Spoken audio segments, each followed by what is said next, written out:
Wah, sebelang saya berkesimpulan, saya itu setelah saya cari buku-bukunya, saya coba ikutin dia kata orang-orang, saya berkesimpulan di sana itu ini orang penipu. Karena penipu ya saya tulis buku, namanya penipuan berdalih sedekah.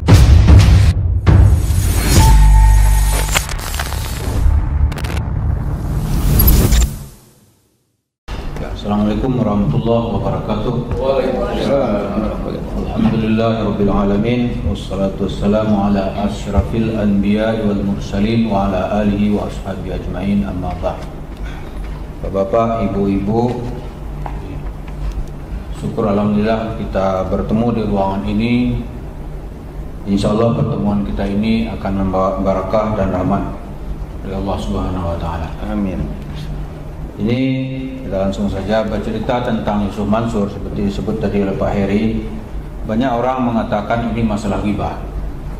Saya sendiri itu mulai mengamati Yusuf Mansur itu kalau tidak salah itu tahun 2003. Sudah lihat ini, mula saya lihat nih retorikanya bagus ini orang, gitu kan, enak ceramahnya. Yang sedikit background, saya kan belajar agama dari kecil, Pak.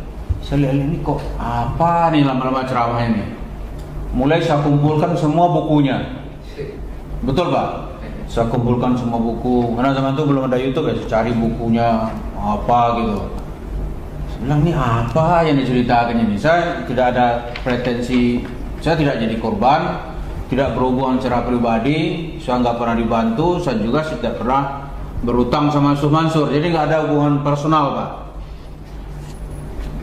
Berlanjut pada tahun 2012, ini background saya dulu nih. Saya bekerja karena nasib saya nggak tahu ya. Saya dulu pulang sekolah itu nggak berurusan dengan pesantren. Saya hanya paling mengajar di UIN sebagai pegawai negeri sipil.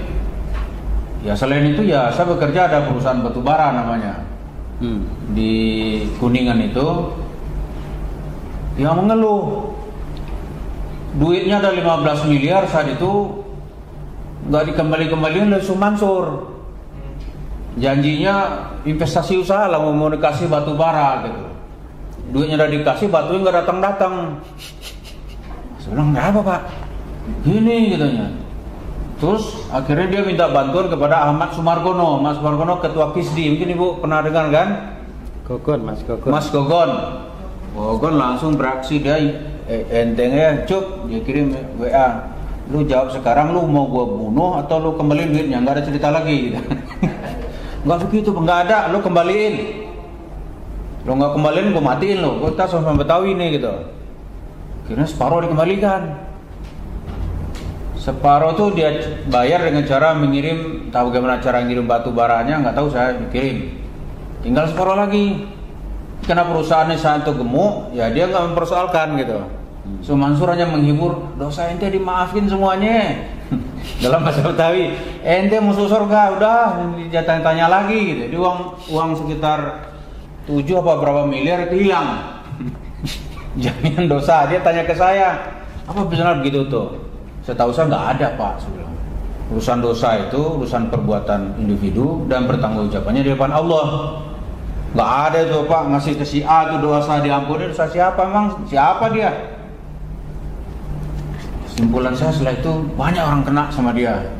Wah, ini sebenarnya penipu sudah ini. Tahun 2015 ada, kita udah kenal Pak Darso, udah ya.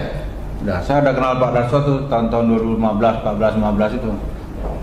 Itu banyak sekali kasusnya. Wah, sebelang saya berkesimpulan, saya itu setelah saya cari buku-bukunya, saya coba ikutin dia kata orang-orang, saya berkesimpulan di sana itu ini orang penipu. Karena penipu ya saya tulis buku, namanya penipuan berdalih sedekah. Sebenarnya tadi mau saya tulis penipu berdalih sedekah, tapi kata ada lawyer saya itu tambahan lah gitu, penipuan, jadi nggak langsung menuding gitu. Udah, nggak apa-apa sekarang tulis penipuan berdalih sedekah. Jadi itunya. Kemudian terakhir ya, yang sekarang kita lihat Yusuf Mansur itu membawa dalil-dalil agama dan akidah lah segala macam. Saya berkesimpulan ini menyesatkan orang. Ya setiap yang menyesatkan kita meluruskan itu ibadah. Dan itu bukan karena gibah. Dan lagi sekarang sedang saya tulis itu, nantilah soalnya. Jadi penipu menyesatkan orang, ada yang ketiga nanti ya dia bajingan. Ini tunggu aja bukunya gitu. Nah, buku pertama saya terbit ini orang ini kepingin menjadi wakil gubernur Jakarta saat itu tahun 2016. Ada kelompok-kelompok Habib membuat calon wali kota muslim, kan ada saat itu tuh. Bertemulah di rumah Kiai Abdul Rashid Syafi'i. Abdul Rashid Syafi'i di Kalimatraman ya, dekat Kampung Melayu itu temu. Saat itu tuh ada yang bilang, Yusuf Mansur semangat sekali nih pengen jadi wakil gubernur, ini maunya banyak nih. Ada yang bilang, yang masalah kayak Khalil Ridwan itu, Yusuf Mansur, ini ada bukunya tentang ente ini, gitu. Tolong dijelaskan gitu. Dia nggak bisa jelaskan saat itu. Dia bilang udahlah kita damai aja lah gitu. Kata Khalil Ridwan, cerita sama saya mau damai mau nggak? Gitu. Saya masalah saya apa? Saya nggak ada masalah Pak Kiai. Kita dihubungi Darso, rencana mau ketemu di pesantren. Kita udah siap-siap nih, datanglah Darso ya pada saya. Dia nggak datang dia. Terus di rumah Kiai Khalil Ridwan, kita nggak ada janji mengiyakan ketemu gitu. Mungkin karena dia nggak ada yang datang, jadi dia datang. Dia bilang kita pengecut, nggak mau datang. Terus dia bilang, ana cerita kepada Habib Rizik. Benar ente cuk, orang tuh obong itu. Ada bukunya sekarang, bukunya Mansur obong. Terus bilang tuh bohong semua itu. Kenapa bohong itu? Habib Rizik itu pergi ke Saudi setelah pemilihan gubernur DKI. Dia ke Saudi karena dia kontra dengan pemerintah. Yusuf Mansur itu pendukung pemerintah. 3 tahun Habib Rizik di Arab Saudi. Jadi kapan ketemunya? Dan yang terakhir buku Pak Eri Mawan tentang Yusuf Mansur obong itu terbit tahun 2020. Jadi bagaimana dia mengkonter buku terbit tahun 2020, dia konter tahun 2016? Kan tidak mungkin. Masuk akal. Dan tidak mungkin secara politik dia berbeda. Dia nggak mungkin segala-galanya lah gitu. Tapi dia bilang di YouTube saya apa ini? Dan bagi kita Bapak Ibu sekalian, dalam agama itu ada yang disebut dengan ghibah. Ini saja Pak Eri tadi itu. Ghibah itu kepada hal-hal perbuatan individu.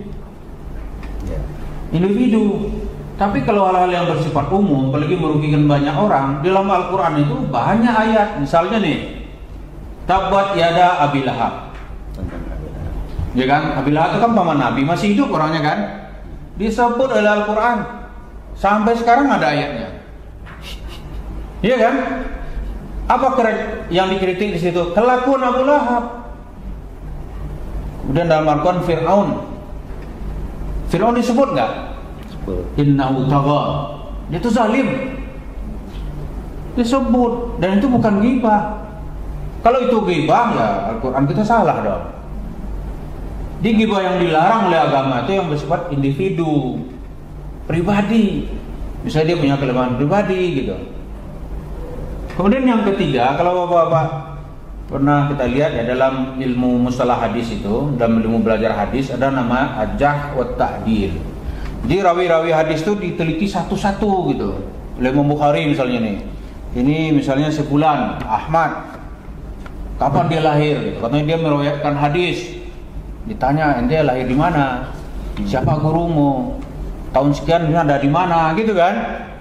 Kalau nggak ketemu, nggak mungkin kamu punya hadis gitu. Karena ada ajaran Nabi itu, man kadzdzaba alayya muta'ammidan falyatabawwa maq'adahu minan nar. Siapa yang berani menyebut-nyebut nama aku dengan berdusta atas nama aku, kata Rasulullah, dia harus siap-siap masuk neraka. Masuk neraka. Ini Mansur bukan hanya nama Nabi dibawa sama dia. Ketemu Nabi lah gitu. Masa itu dibiarkan? Ini saya lihat nih, saya nonton di TV One itu. Dia ketemu Nabi Muhammad gitu. Nabi Muhammad masuk ke dalam kamarnya. Sudah tuh Nabi Muhammad bicara sama dia dalam bahasa Betawi. Cuk, kok nggak 2 rakaat dulu gitu. Ini otaknya kalau kita agak waras gitu ya, itu ditonton oleh jutaan orang. Kalau itu dibenarkan, rusaklah agama ini. Jadi saya motivasi saya menjelaskan itu Bu. Ini bukan karena kita syirik ke dia, nggak ada. Bukan karena kita benci dia juga nggak ada gitu. Jadi ada nilai-nilai agama yang juga kita perlu membelanya. Iya kan? Kita perlu membelanya. Ada sejauh yang kita pahami, kita perlu membelanya. Pembelaan itu ya tergantung. Bisa kita bela dengan lisan kita, kata Rasulullah kan? Bisa dengan tangan kita. Dengan tangan yang paling rendah kata Rasulullah itu dengan hati. Bahwa at'aful iman. Itu hati kita pun juga nggak ada tersinggung, nggak ada agama kita lagi sudah habis. Di Islam tuh dibela oleh setiap pemeluknya. Yang minimal dia bela dalam hatinya. Itu paling minimal. Kemudian kalau kita lihat di dunia politik itu kan membicarakan nasib orang banyak. Dan tokoh-tokohnya itu harus diperiksa. Tidak boleh kalau dia tampil secara publik melakukan kesalahan, itu orang lain yang akan rugi.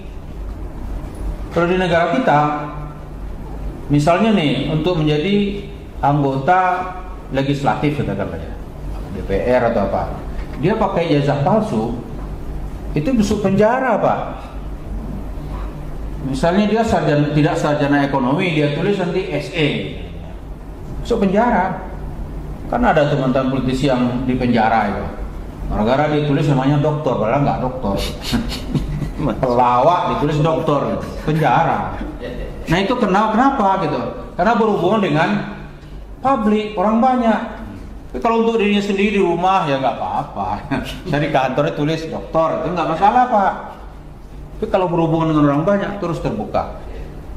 Kemudian ya lihat dalam literatur hadis. Di negara-negara modern seperti di Amerika gitu, orang kalau mau maju ke kehidupan publik, riwayat hidupnya harus terbuka. Nggak boleh apa. Misalnya dulu tuh Donald Trump, siapa ini orang nih kan itu kan? Itu direkod semuanya. Wah dia ternyata pemain perempuan gitu. Itu diungkap orang semuanya. Kata Donald Trump, seakan itu sebelum saya mencalonkan diri jadi presiden, sengaja dia. Setelah ini nggak lagi gitu. Contoh kan, itu diungkap semuanya. George Bush dulu, dia pernah menyetir dalam keadaan mabuk. Karena bagi kita kan kecil ya, tapi di Amerika tuh persoalan dia tidak jujur kepada dirinya. Kepada dirinya saja dia tidak jujur, apalagi kepada for the American people, misalnya itu kan, itu diungkap. Jadi nggak ada kita membicarakan itu tuh demi keselamatan buat semua. Jadi bukan saya menulis buku ini bukan karena saya membenci atau syirik kepada Yusuf Mansur, tapi sejauh kemampuan saya kita harus mengungkap apa bahayanya Yusuf Mansur ini. Dan buku ketiga saya juga akan segera saya terbitkan gitu. Nah, ini di sini dilihat saya nonton lama-lama itu. Kalau Bapak lihat ada buku saya yang pertama itu Penipuan Berlin Sedekah, itu saya ada ungkap semua argumen dia. Bagaimana dia memperdaya orang dengan dalih sedekah, tapi dengan syarat sedekah itu harus dikasih ke Yusuf Mansur. Maka ada timnya belakang nanti itu kumpulin sedekah. Pulang ada ibu-ibu membuka perhiasannya dikasih, begitu pulang dia nangis gitu. Kenapa Bu nangis? Dikasih tadi saya lupa gitu, nggak terpedaya gitu. Pernah juga saya ketemu tukang becak di Jogja. Itu dia dengan bayangkan Pak kehidupan tukang becak itu. Diperdaya entah kemana pula dia hadir dalam pengajian Mansur ini. Itu dia sehari paling dapat itu dia ya ada 50.000 gitu kan. Kata Yusuf Mansur, kalau Bapak mensedekahkan 40.000, jangan berpikiran uangmu akan tinggal 10.000. Tapi dengan bersedekah 40.000, uangmu menjadi 410.000. Nah, itu Pak. Bagaimana caranya gitu? Dia kan retorikanya bagus tuh.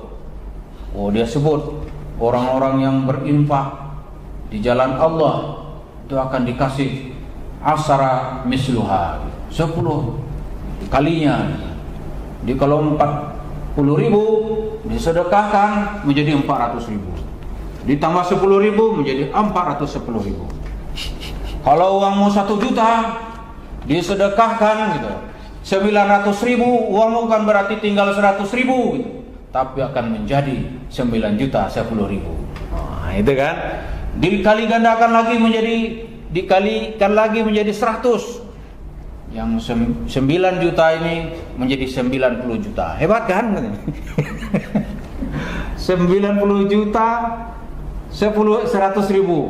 Nanti digandakan lagi. Itu hanya ditambah lagi sama dia, dikasih batas waktu gitu, 40 hari. Gitu kan? Selama 40 hari tukang becak ini nangis, Pak. Kok nggak datang gitu? Nggak datang, uangnya habis. Uang dikumpulin 10.000, 50.000 dari narik becak lah, bayangan itu. Dan orang begini yang diperdaya gitu. Saya tuh nggak bisa gitu, harus ini diluruskan. Minimal mengedukasi masyarakat bahwa itu tidak benar. Begitu yang dia janjikan itu tidak terbukti, dia enaknya lepas diri. Berarti ente tahajudnya kurang.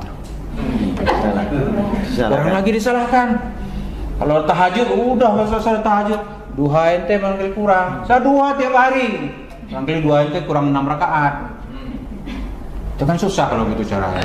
Pokoknya dia lari-lari terus gitu. Tapi duit orang udah dapat. Ini sebuah penipuan. Ini saya yakin itu sebuah penipuan. Kemudian dari buku ini itu juga sebuah kesesatan. Bapak silakan dilihat semua buku-buku Yusuf Mansur. Saya dengan sedikit ada background akademis gitu.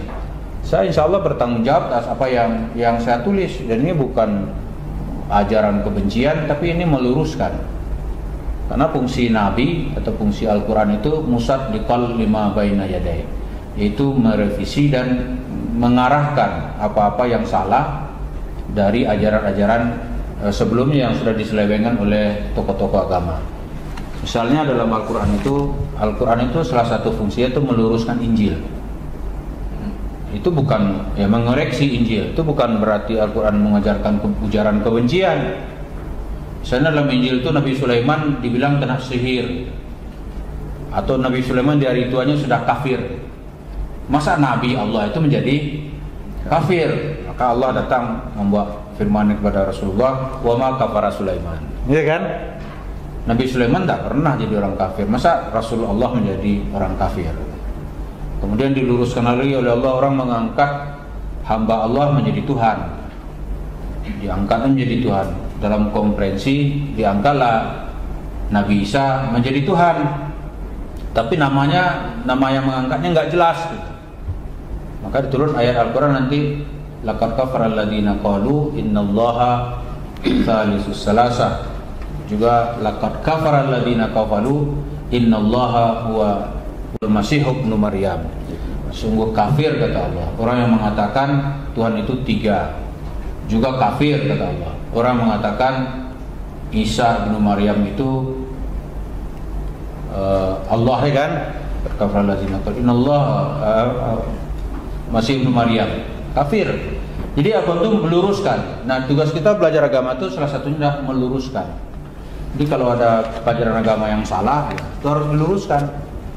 Karena itu Imam Bukhari menghabiskan seluruh hidupnya hanya untuk merumuskan orang-orang benar daripada orang-orang pendusta. Maka ada namanya akzabul kadzabin, ya kan? Itu para pendusta. Maka dalam riwayat hadis ini orang ini pendusta. Ini pendusta. Ibnu Taimiyah itu mengarang buku tebal-tebal, Pak. Hanya untuk meluruskan para pendusta. Ada bukunya Manhajus Sunnah An-Nabawiyah. Manhajus Sunnah An-Nabawiyah.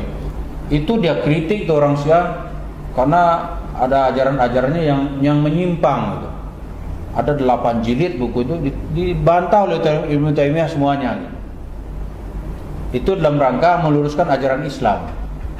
Nah, bagi kita zaman sekarang ini, kita perlu meluruskan ajaran-ajaran yang disampaikan oleh Yusuf Mansur itu yang kita anggap sebuah penyelewengan.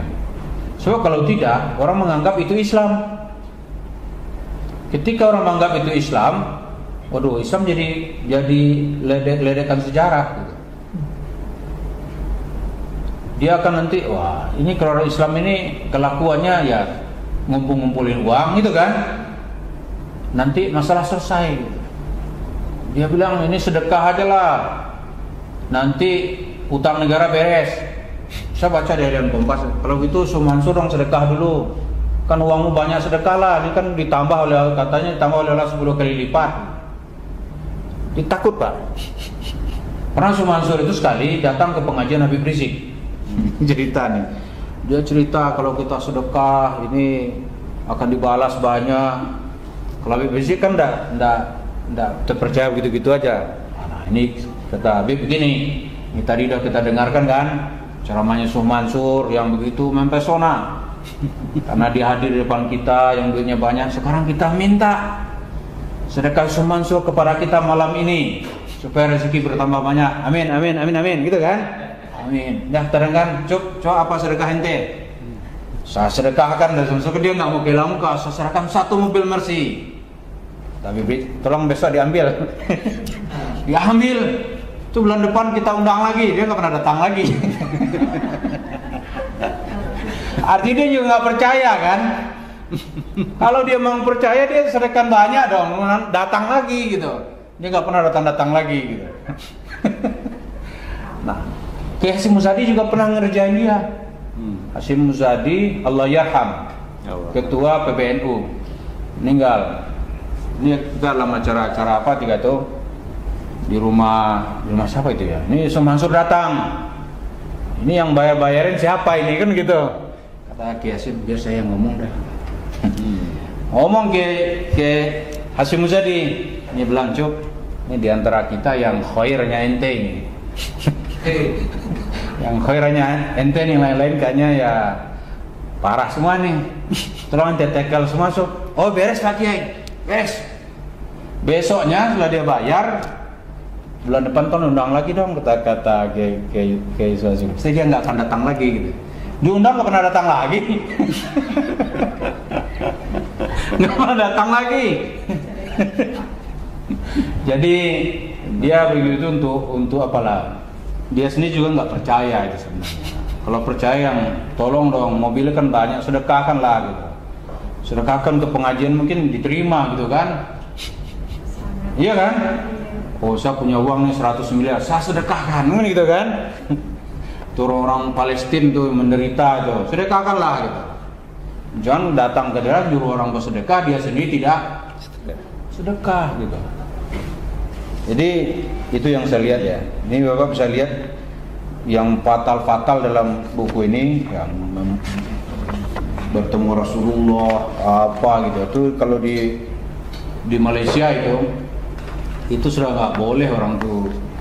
Dulu aku mungkin pernah dengar di Malaysia dulu tuh ada kelompok atau jemaah yang mengatakan dia berjumpa dengan Rasulullah dalam keadaan yaqazah, sadar, sama seperti Mansur ini.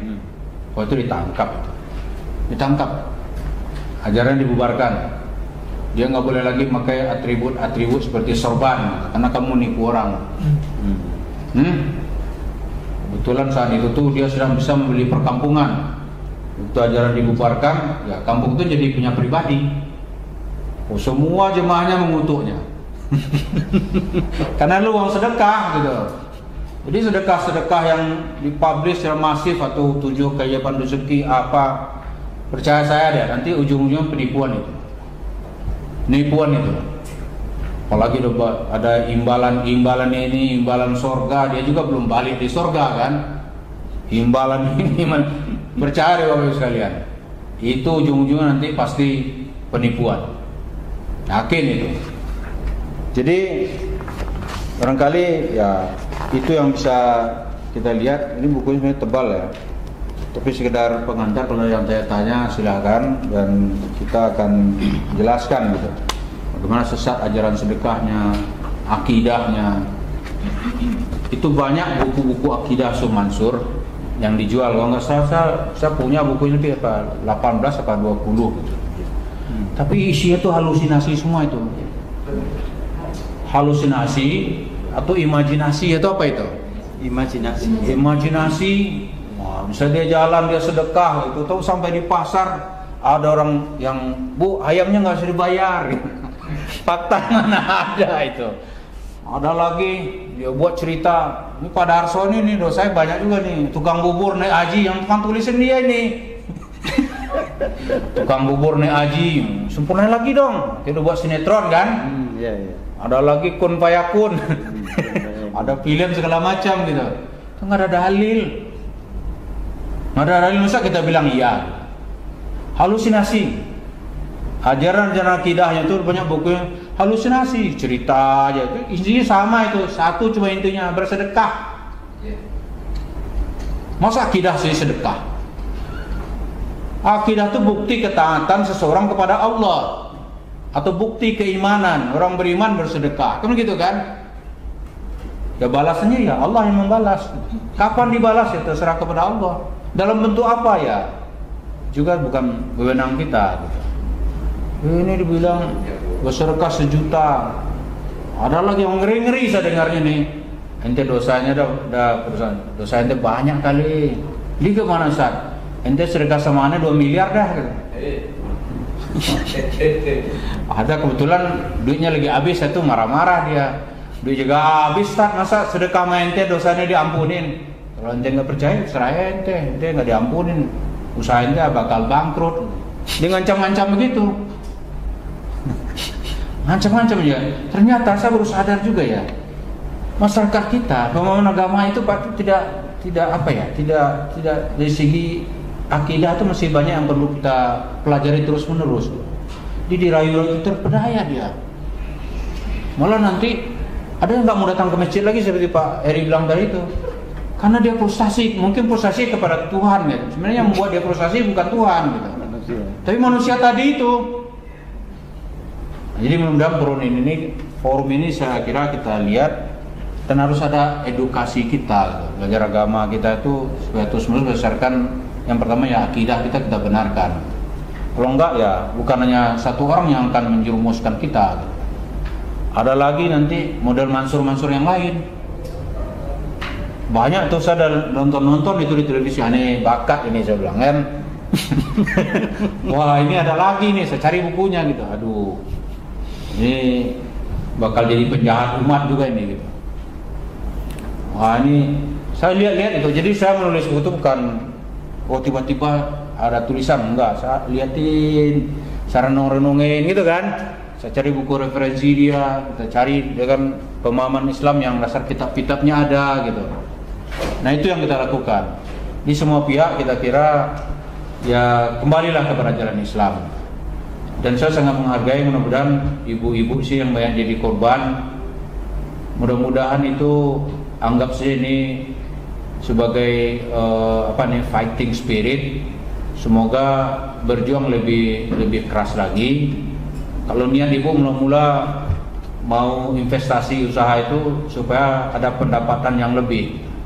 Mudah-mudahan ibu semua di sini nanti menjadi pengusaha.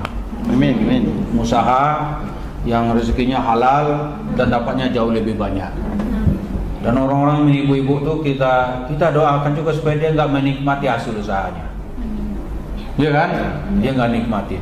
Cara bagaimana Allah yang tahu. Mungkin dia nanti kena penyakit banyak nggak bisa apa-apa lagi. Atau dia mati dalam keadaan lebih cepat, uangnya tinggal dibagi-bagi oleh ahli warisnya, dia nggak dapat. Nanti yang jelas kita doakan ibu semua ini jangan patah semangat. Dan juga diedukasi orang-orang lain supaya jangan sampai tertipu oleh yang seperti itu.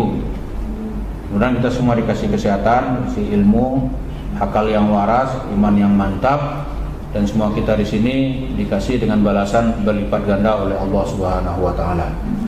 Demikian ya, yang dikerjakan silahkan. Ya, Assalamualaikum warahmatullahi wabarakatuh. قالوا إنها وعد